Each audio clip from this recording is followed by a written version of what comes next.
தெரியுமா? எப்படி எப்படி ஐயா?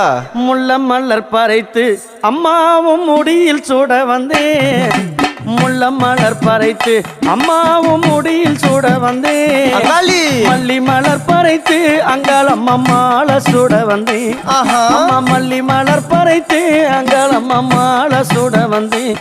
அந்த செஞ்சி மலையோரம் எரிக்கர காத்தடிக்குதடி. செஞ்சி மலையோரம் எரிக்கர காத்தடிக்குதடி. திருவண்ணாமலை கிழக்கிலே உன் கோவில் தெரியுதடி. அங்க திருவண்ணாமலை கிழக்கிலே உன் கோவில் தெரியுதடி. அம்மா அம்மா அங்காளம்மா அருள் தருவாளா தாயே. அம்மா அம்மா அங்காளம்மா அருள் தருவாளா. ஆதரிக்க வந்தவளே அருள் கொடுப்பாளா. அம்மா ஆதரிக்க வந்தவளே அருள்